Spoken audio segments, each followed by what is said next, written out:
Kristen Welker, speaking of her at NBC, had DeSantis on Meet the Press this past Sunday and really, really, really wanted to know when he's going to drop out. Take a listen. Are you committed to staying in this race through the Iowa caucuses? So I don't think anyone's ever done an Iowa caucus with this amount of institutional and grassroots support, and it's only going to build for here, and we look forward to being victorious on January 15th. So just to be clear, you are committed to staying in the race through the caucuses? Of course I am. I mean, it's absurd that I wouldn't be. On caucus night, if you don't come in at least second, would you then drop out of the race? How critical is Iowa? Well, we're going to win the caucus. We're doing everything that we need to do it. But what if you don't, Governor? Support. What if you don't? And I've said from the beginning, we're going to win. We're going to win the caucus. Bottom line, is Iowa do or die for you, Governor? We're going to win Iowa. I think it's going to help propel us to the nomination. Okay, I'll tell you my own take on that is it was rude. You can ask once. You can definitely ask him. You know, are you getting ready to drop out? Your poll numbers don't look so good. Whatever, however you want to put it. To badger him like that is you're pushing your agenda. You're desperate to make a news headline to the disrespect of the candidate. Charles, what did you make of it? Well, I agree with you. I think it's rude. I think it's agenda-driven. I also think it's pointless because what's he supposed to say? Unless he's going to drop out now, of course he's going to stay in until Iowa, and his aim is to win Iowa. And if he wins or does really well in Iowa, then he's going to continue. I mean, as you say, maybe you could ask that once just to see what his reaction is. It makes more sense to ask that of, say, Chris Christie, who really does seem to be competing for just one state. But okay, ask Ron DeSantis if you have to. But what is he supposed to say after that? The way she asked it too was really irritating. It's this sort of smug, knowing way of asking that suggests to me, once again, that the press really would love for Donald Trump to be the nominee and for everyone else to drop out. That does seem to be a narrative they're interested in developing. Either way, I agree with you. The latest narrative, MBD, is that Nikki Haley, some have described it as a boomlet. You know, she's having a boom, a boomlet. That she is, you know, the favorite. There was a piece suggesting DeSantis can't recover now because of her surge.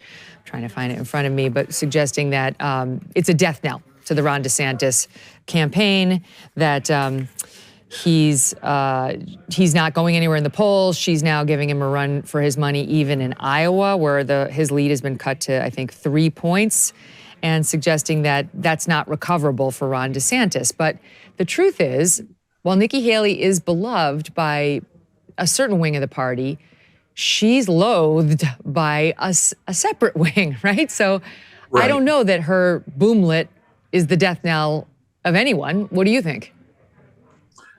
So the New York Times and Siena College did a poll of the GOP earlier this year, and it showed that there was like a 20 to 25% portion of the GOP that were implacably anti-Trump, right? They're anti-MAGA. One of the other notable things about them was they were super pro-supportive of Ukraine and arming Ukraine and defeating Russia. And what you're finding is Nikki Haley is the candidate of that passionate minority in the party. But the fact is, when you dig deep into the polls, she doesn't seem to have strong appeal beyond that yet. Whereas Ron DeSantis, when you look in the polls, you find out, oh, well, half of his supporters are looking at Trump, and, well, half or more than half of Trump's supporters are looking at DeSantis as potentially their second choice. So, you know, what you're really looking at is so far she's been able to activate that passionate, anti-populist, pro-Ukraine sector of the party, which is real and which has real muscle and organization. You know, even Americans for Prosperity and the Cooke organization came through and endorsed her, which means a gusher of money coming through. But that doesn't mean the voters are there. And so far, she hasn't shown an ability to appeal very far beyond that core. And the rest of the party can sniff it. They detect in her that her rise is somehow a rebuke of them. So I just don't think it's going to fly. She might win. Maybe she can win New Hampshire if Chris Christie got out of the way. I do think one of these early states wants to give Trump a spanking, for not doing the debates, for not working as hard as the other candidates are working. But I just don't see her appeal nationwide. What she's offering other sectors of the country, outside of Northern Virginia. We talk about win New Hampshire. I mean, all these are after Trump.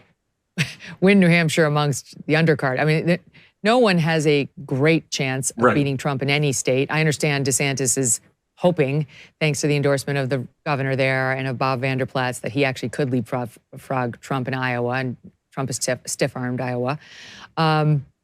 So, yeah, we're talking about maybe beating the rest of the undercard. But what about that, Charles?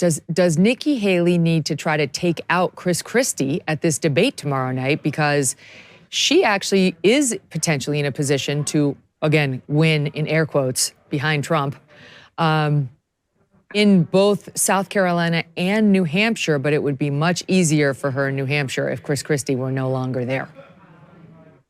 Yes and no. I mean, obviously, he is an impediment to her in New Hampshire. And as we saw in 2016, when you have too many people going for the same votes, it helps Trump.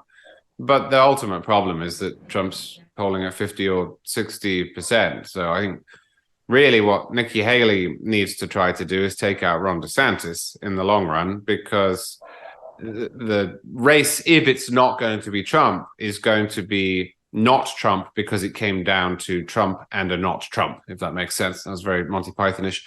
But you're going to have a head-to-head at some point where people are clear as to what their alternative choice is, and they're making the decision to back someone else because Trump's in legal trouble, or they're tired of him, or he's too old, or they're just bored of all of the drama, or they don't think he can win.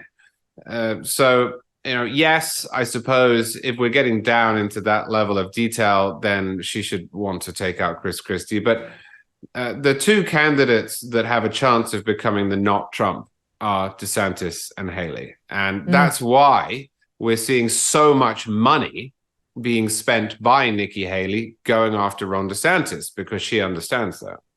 And also why DeSantis, MBD, took a shot at Nikki Haley on Newsmax, I think yesterday, saying she's not conservative. He said she opposed protecting girls in bathrooms and locker rooms when a bill on the trans issue came up when she was governor of South Carolina.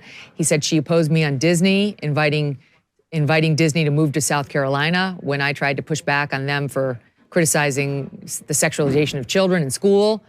And his third example was she said Hillary Clinton was her inspiration to get into politics. Now, she said she disagreed with Hillary on policy, but she did say she was her inspo. So he's coming right out with it. She's not a conservative and has no business becoming the GOP nominee. But my point is there's an escalation for sure between those two. Absolutely. And there needs to be. I mean, DeSantis needs every type of voter he can get. If he wants to challenge Trump. Any Trump challenger needs every type of vote. And if, Nikki Haley's support is primarily because she's like the full package anti-Trump, well, if she's ever knocked out of the race, those people will be searching for someone who is not Trump. And they may settle for DeSantis if that's the best that they can get. So, of course, that makes sense. I mean, I would be worried if I were Nikki Haley, though, that if I knock out Ron DeSantis too early, that the bulk of his supporters go to Donald Trump, and Trump just romps through these early states by unbelievable margins. I mean, nearly half or more of Ron DeSantis' supporters would go to Trump if DeSantis is out. So, if she manages to somehow, sneak up on him in Iowa, I mean, I think in a way it could be a disaster for her. It would be the end. That's interesting. That's such an interesting point. You're right. If she takes him out, who benefits? Not necessarily Nikki.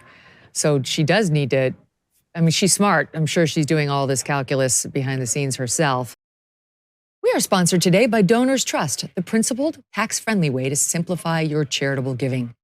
So many of my viewers have been shocked at the hateful pro-Hamas protests on America's college campuses.